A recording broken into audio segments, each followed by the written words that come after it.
We are back. Just what the doctor ordered. Roma, they progress into the quarterfinals of the Coppa Italia after defeating Sampdoria 4-1. Before getting into that, a thank you to our newest patron over at Patreon, Munir Zamir, good friend of the website and a good friend of ours of the podcast, this entity. Munir, thank you for your support. And of course, to all of our other wonderful patrons, patreon.com/RomaPress and then @RomaPress on YouTube, social media.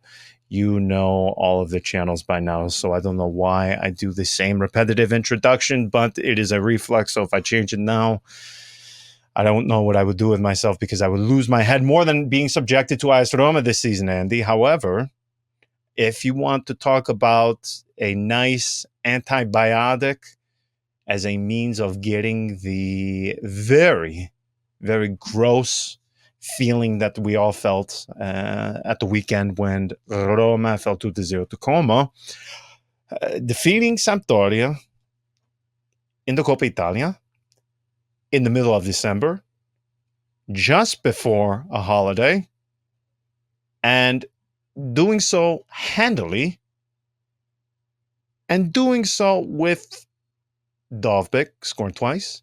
That's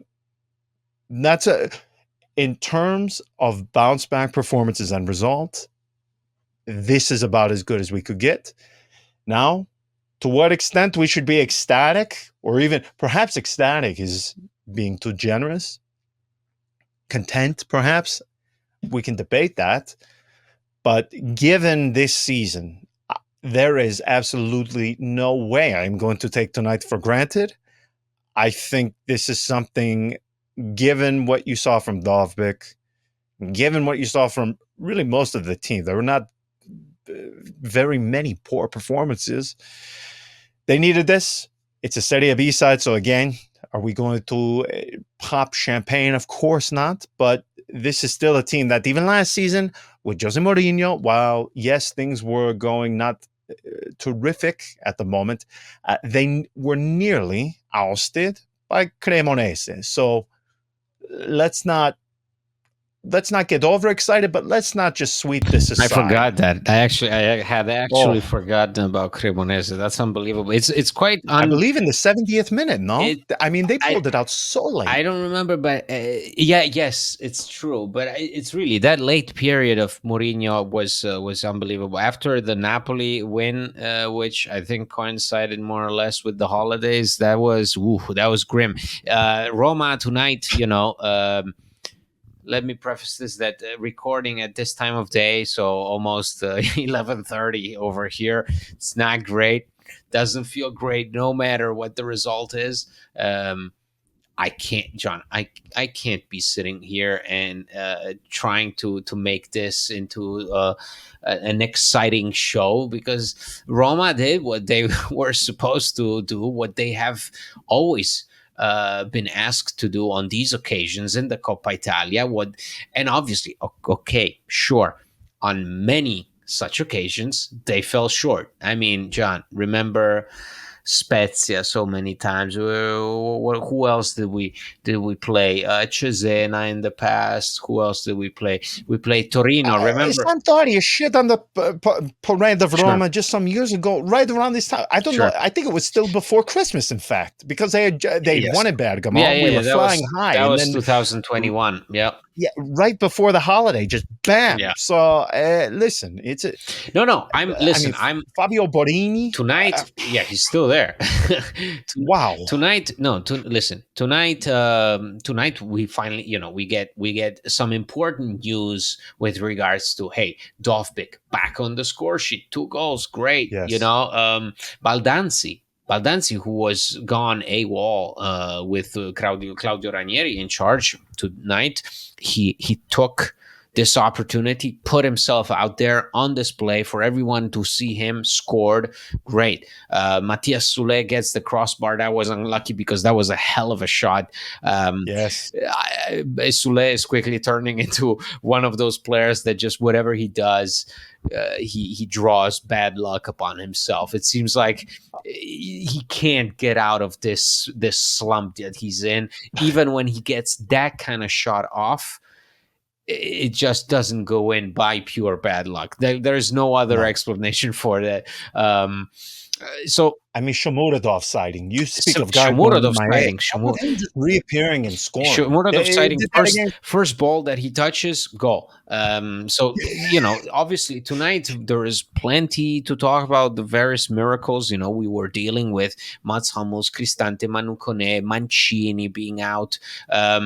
Leandro Paredes tonight with the captain's armband because guess what? Lorenzo Pellegrini still on the bench. Only came on in the Oof. final 20 minutes. Paulo Dybala on the bench with all the rumors of him potentially leaving in January. Who knows? So tonight, on paper, it was simple. I'm not trying to. We've been through so much this season that I feel like tonight, yes, we should be happy, but I feel like I'm sort of running out of these bursts of excitement. Like if it were consistent, at least I'd be prepared. Instead, it's like up and down, up and down. Like so we were just sitting here, John, 2 days ago. We spoke 2 days ago, and the mood was different. Tonight, we are asked to be more up because Roma thankfully won 4-1 in the Coppa Italia. But what does that mean? In the grand scheme of things, what does that mean? We're going to be facing Paulo Fonseca's Milan in the quarterfinals. I don't know what that means. We're talking about two teams that have been underperforming drastically. So who knows? Tonight, obviously, for what it is, it's a pleasant surprise given where we were on Sunday. But again, how many times have we said that? Well, that's true. You touched on something because, again, they are going to face Milan. Roma have been so embarrassingly and pathetically shit this season that every other team has essentially been given a get out of jail card to be discussed or under question because Roma, again, have been underwhelming, is putting it lightly. But Milan are one of those teams where you want to speak of erratic results, erratic performance, erratic behavior, up, down, roller coaster, no consistency, no balance, no continuity. And that is something when it comes to a tournament, because even beyond this season, erratic is probably the correct word when it comes to AS Roma and their results and their final finish in the table in Serie A.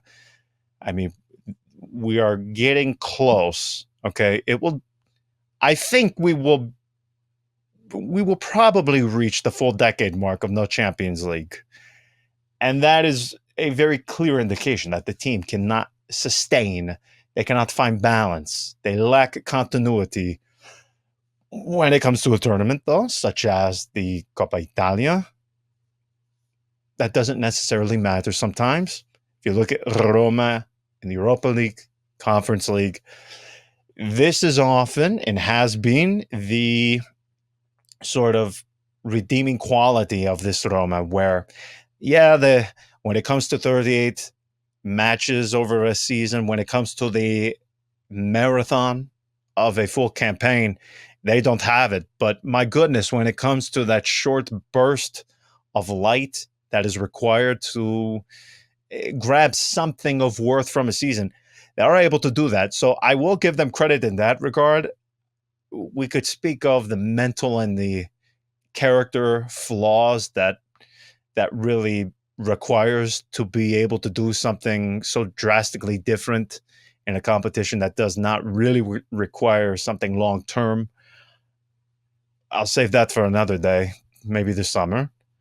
But as shit as Serie A has been this season for Roma, there was some talk of this in the Patreon group chat when it comes to the Coppa Italia, and I believe you even mentioned that when Ranieri was initially appointed, about the Coppa Italia potentially serving as a motivation for the remainder of the season, because top 4, top 6, Yes, but can't even get yeah, there. but how many times have we heard that, John? God, I remember this team speaking in such terms of the Coppa Italia when remember when we faced Torino in the year that we got Oh to yes, you always mention that that match, because to me it was so that surreal, because game. it was like Oh my gosh, the build up was amazing. We have all the prerequisites to win this trophy. This is the trophy that we're aiming for. And then the Silver Star. Emerson Yes, yeah, Palmieri yeah, comes yeah. back from the ACL. He plays that game, and then he's shipped off to Chelsea.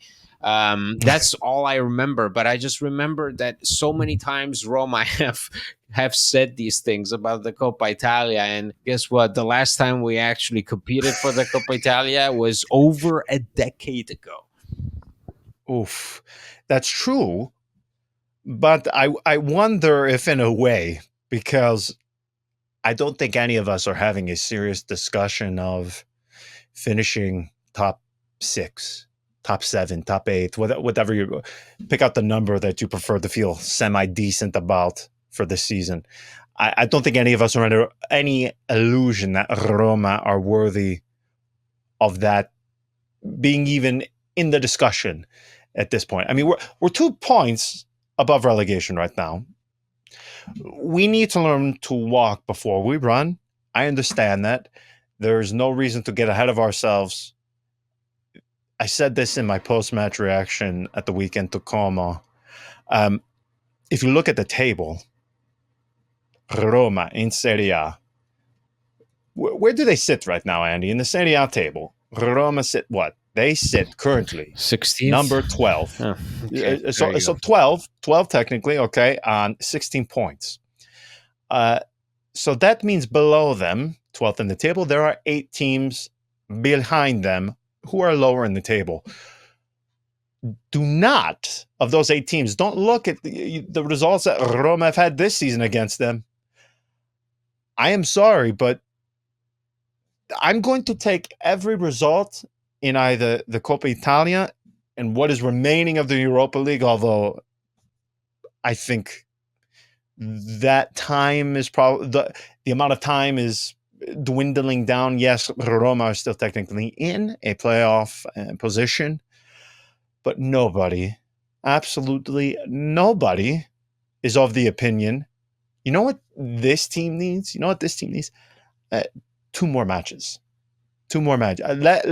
Let's throw 2 more onto the calendar for this team that can't even find a consistent starting 11 for matches wherein they have a full 7 days to prepare. So let's put that aside.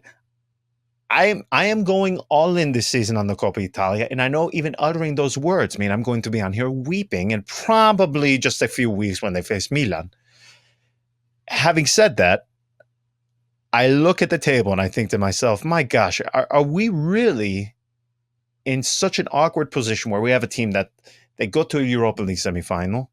The prior year before that, a Europa League final. The year before that, they win a European trophy. And now we are at the point where we're going all in on the Coppa Italia, at least trying to aim for it. And now, whilst doing so, we are also battling against relegation. Now, I know, given how much time is still left in the season, it is a bit of a meme, so to speak, to actually have this discussion of Roma and relegation. But, and if you look at the teams behind them in the table, don't do it. Don't do it right now, where you see how Roma, the number of points that they have gotten off the teams below them in the table currently. So if we want to talk about the maths, if we want to talk about the actual results to date, yeah, this team actually could get relegated if you think about it, or at least is at risk of getting sucked into that relegation race, which is such a bizarre conversation to have. Given that, that is why I'm going all in.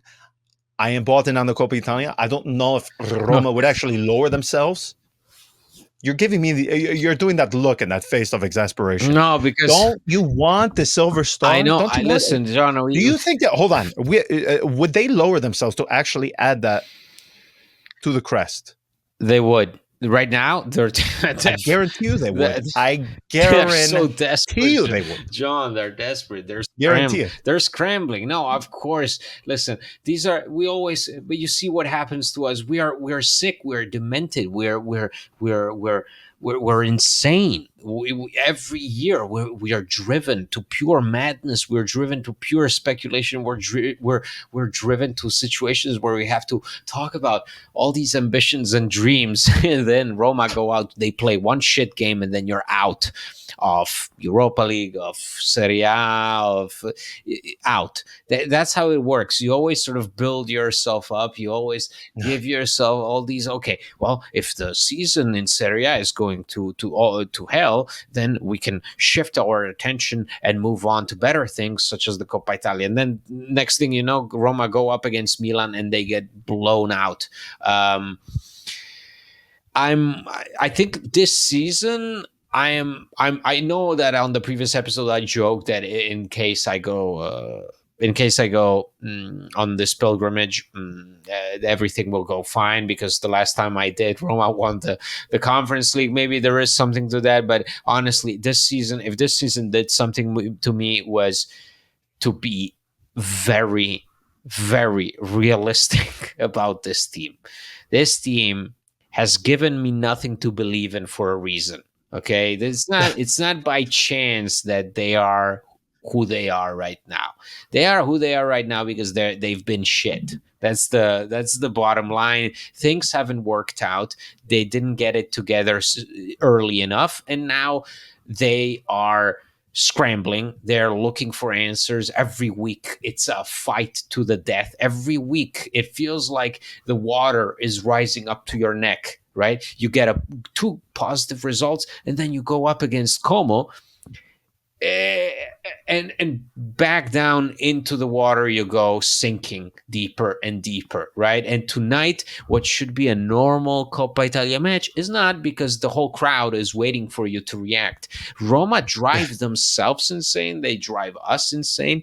They've driven me to a point where I can't come on here and say to you, yes, absolutely, let's put it all on Coppa Italia. Obviously, if I think about it, it's natural that if this team is doing so bad in Serie A, and let's face it, Europa League, come on, who are we fooling? You know, not now, not this time. Coppa Italia, is it more realistic? Sure, but then again, yeah, I mean, sure, you're going up against the Milan side that have been very, very uneven, a Milan side that have struggled. So maybe a chance, but again, whenever you give this team that benefit of the doubt, if you give them your hope, they will take it, they will spit on it, and they will throw it in the trash. Okay, that's what they've done this season. So I'm kind of done putting all my chips into their hands, because I know that some of them are skimming it off the top. Speaking of skimming off the top, I could not think of any better transition than speaking of Paulo Dybala. This was something that was always going to happen. Before getting into this and the nuance of the situation, I did a patron-only episode on just this situation, because much like the agent of Dovbek, as we saw in the summer, his agent George Antun, a guy between him and the agents of Lorenzo Pellegrini, who I call Zoolander. Just Google what he looks like. He is your typical Euro uncle. Just you'll see what I mean. Just Google. George Antun, the agent of Paulo Dybala, he's spilling everything to everybody. If you have a pulse, Marco Violi could get an exclusive with him right now, and he probably will by tomorrow, because this guy is leaking every single thing about the situation of Paulo Dybala. Just Very brief background on the situation. We all remember what happened in the summer. He comes close to moving to Saudi Arabia because he is entering the final year of his contract at Roma. Now, he does have a clause that will activate an automatic 1-year renewal once he reaches a certain number of appearances. I believe it was 25. It is a very easy number for him to attain, assuming he does not sustain a very serious injury. Of course, with Paulo Dybala, you never want to rule that out. However, all signs point that he would reach this figure. We think he's going to Saudi Arabia, and then he does a last-minute U-turn in the final hours of the transfer market, and he doesn't go. He remains at Roma, knowing 1 year remaining on his deal. Now, ever since he did that, Andy, Roma have not had a single meeting with Paulo Dybala or George Antun to discuss a contract renewal. This has been made clear that they want to split after the season. They signed him for 3 years initially, plus the automatic renewal for an additional season. And I think that is what they were committed to doing, and they didn't. They were going to see how it goes, and they would play the situation. They would play things by ear, and they would allow the situation to develop in its last months. They would see how things were going, and then they would make a decision. Well, that's not obviously going to be the preference of Paulo Dybala and George Antun. This is a guy who is the highest earner of Roma by a fairly healthy margin. He earns about 5.5 to 6 million euros net at Roma. I think the next highest is Lorenzo Pellegrini, who's at 4 to 4.5. So it's a sizable difference between him and the next highest paid. And listen, if we are going off this season, there's no debate here. There is no debate. There's none. My elementary outlook on a team's wage bill, I say it every single month, I think, a team's wage bill should look as the quality on the pitch. The wage bill should reflect quality on the pitch. The performances, it should explain what we're seeing on TV. Yes.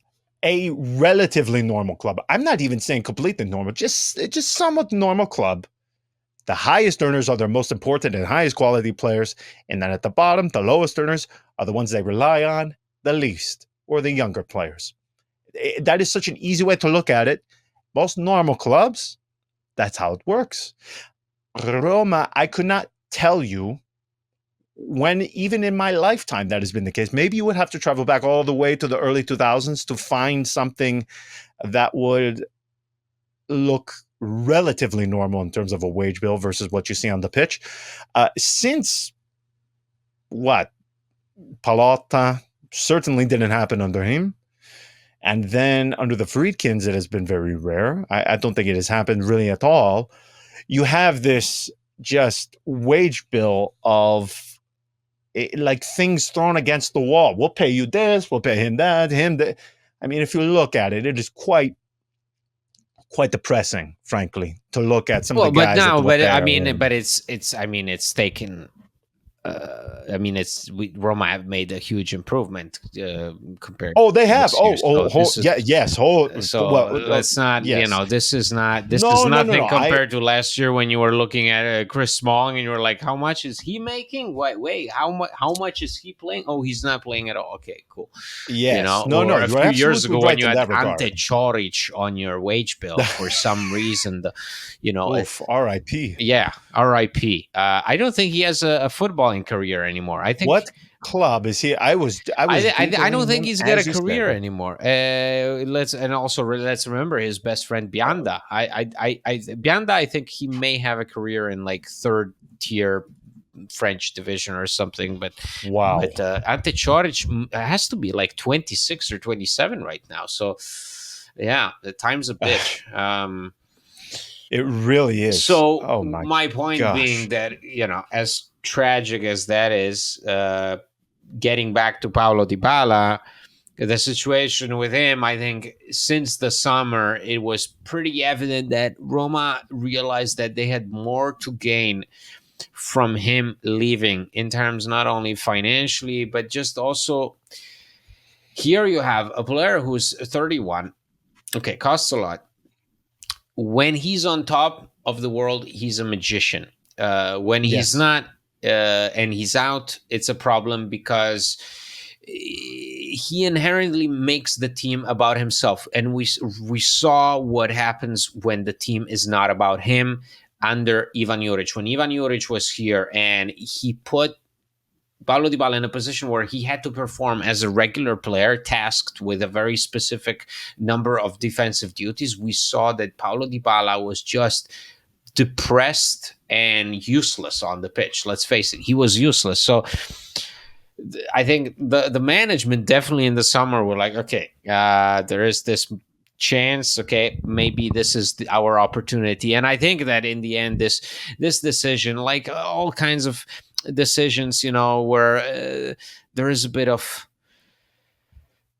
I wouldn't say forcing yourself to do something against your will, but let's face it, it wasn't. I mean, the whole summer saga didn't feel natural. This offer came out of the blue. Dybala saying yes, saying no, saying yes again. And then the fans and the media, stirring the pot, asking him to stay. So I think in the end, when these things come out the way that did, and it dragged out. It went on for too long. Something breaks, and then you add to the fact that the season has been horrendous. Paulo Dybala hasn't been even that brilliant for Roma. He's struggled repeatedly in a number of matches. He's played more than usual. I must admit that. I'm surprised at how much Yes. he's played, but at the end of the day, if you're Roma, you're also looking past Dybala, and I think that was the whole direction that Roma wanted to go in, is to look past a certain point. When Dybala had started to get doubts, started to have doubts about his future, about his position, and also this huge sum of money coming from Galatasaray, Roma, I think we're already projected, and now we're in a difficult moment. This Galatasaray offer comes at a real interesting time because, as you say, the number of appearances that he's still yet to make in order to trigger that renewal are right there. And the Yes. January market is right there. So the two coincide, and it will be tricky to see it unfold, but I can definitely tell that the atmosphere around this team in general I doubt that there will be a single player who leaves in January who will make an impression on the fans. Like, I think that the fans will not be crying over anyone this coming winter if anyone of any importance leaves. I couldn't agree with you more. He will not get the sort of reception, so to speak, that we saw in the summer, where we saw the pleas, I mean, the absolute pleas of supporters for him to stay and to remain.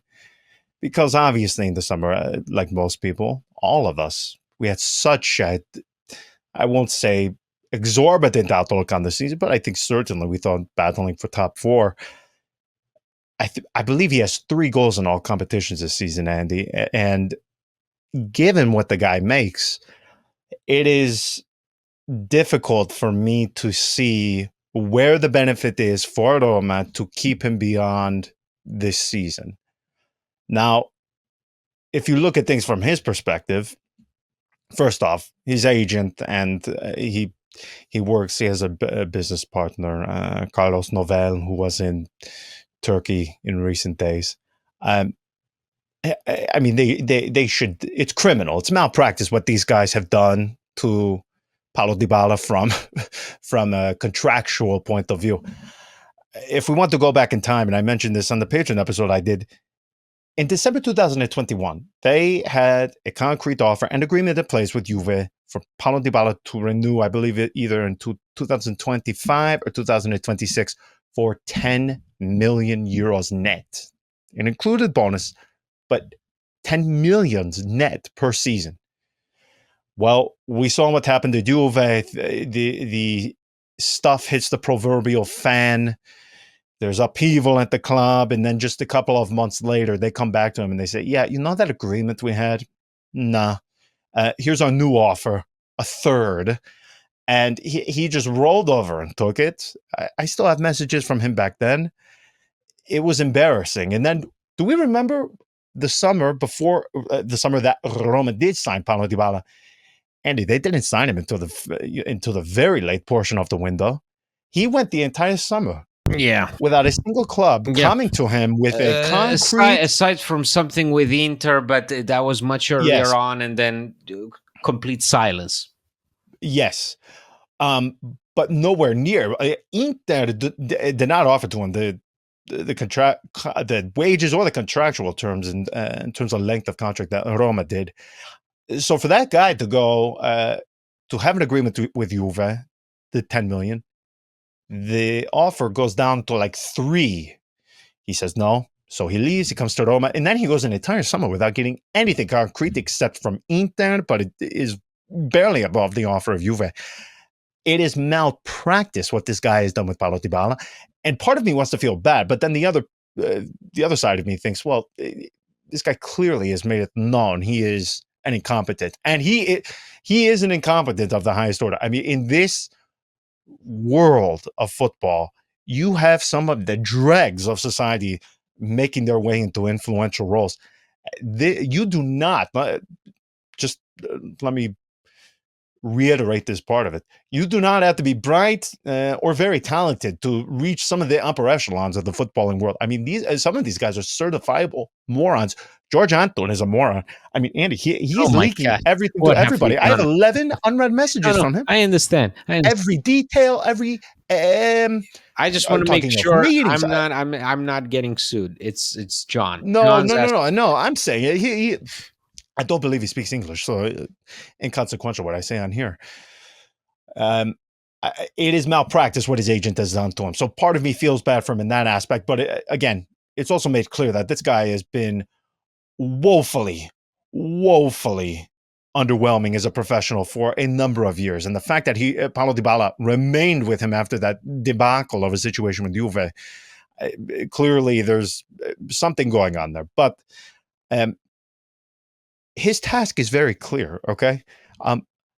Get a contract offer, get a contract offer with wages similar to what he's making at Roma, and it needs to be a multi-years contract offer. That's it. That is his single objective for Paulo Dybala.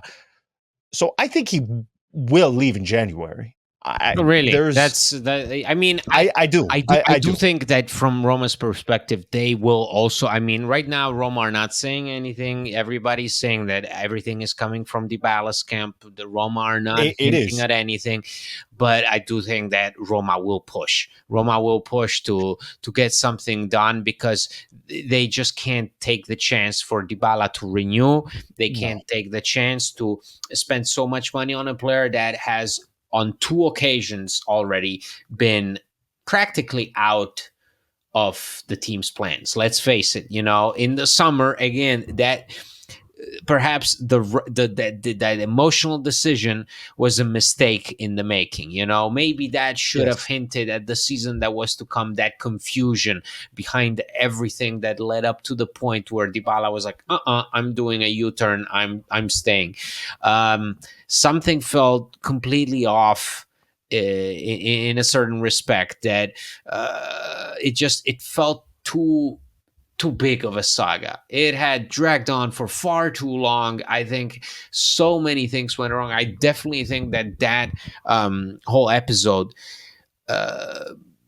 caused some sort of turmoil inside Roma's upper management. Definitely people at Roma who wanted to get him out, and people who will try to get him out in January, definitely, because Roma do not want to be stuck with that contract for a player that clearly has run his course at the club. That's sort of the feel. It's a sad feeling, but it is a feeling that you get when you get so frequently linked with a transfer out of the club. It's like Edin Dzeko in his final years. I mean, God Yes. damn it. Great comparison. Yes. The final 2 years were pure hell, because it Horrible. was Yes. time.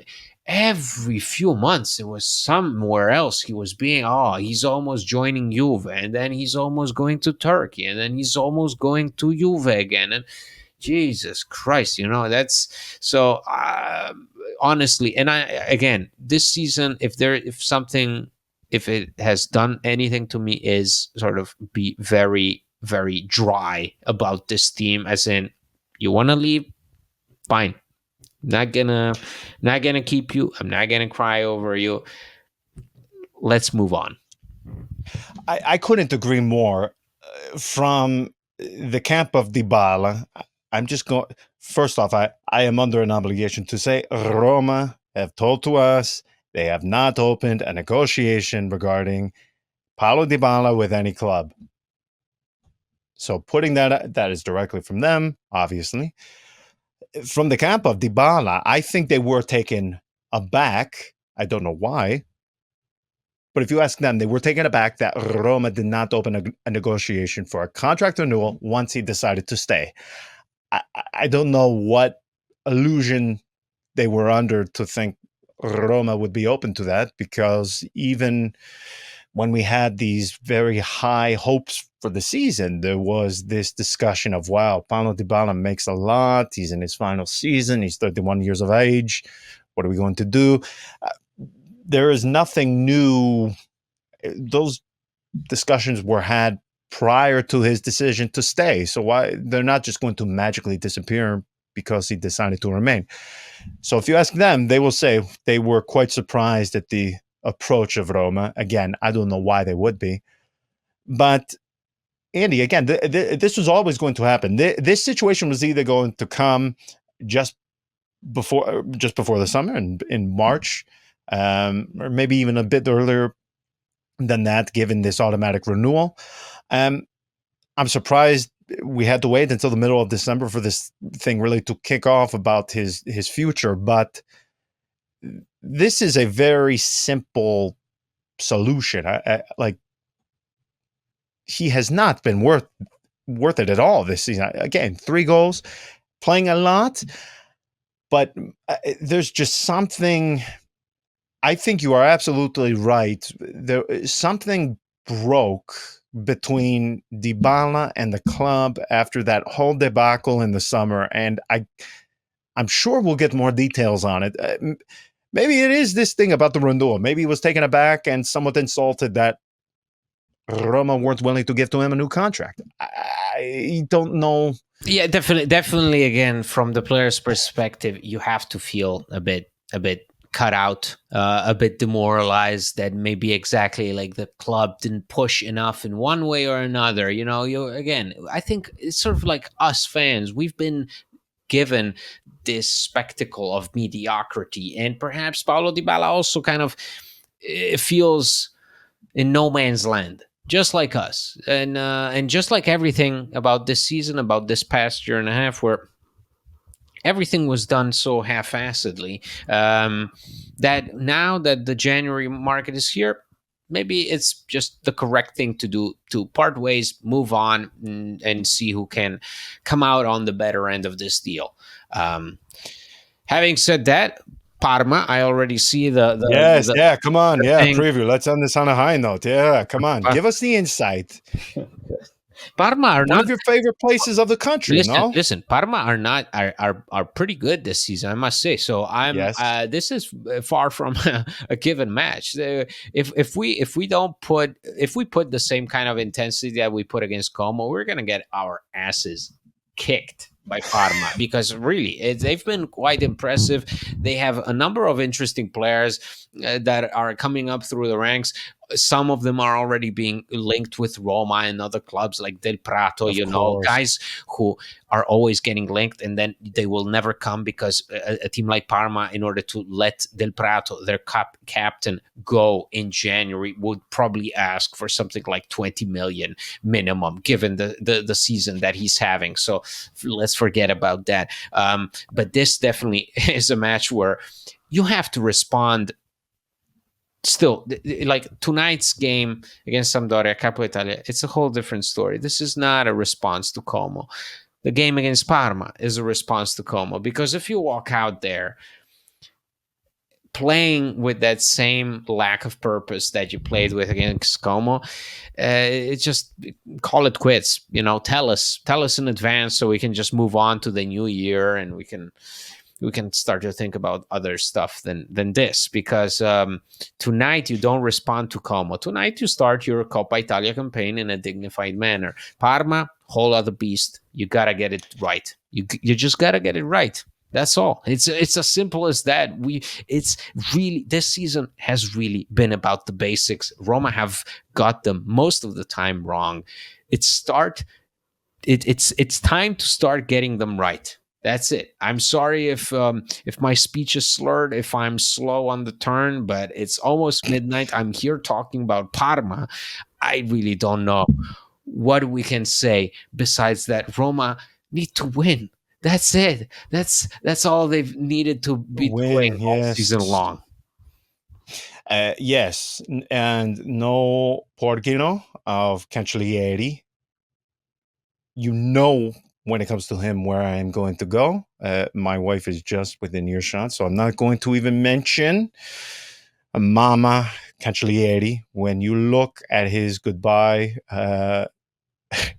when he left Roma, his goodbye at Trigoria, there were some John, are you really good gonna do shots. this to me? After all I'm I not going to said, do this, but hang on, hang on. John, Just very quickly, Cancellieri. 11:56. We're talking about No, Parma. hey, We're previewing a match, and you're talking about someone's MILF. Come on, John. hey, I said you were better than this. Cancellieri.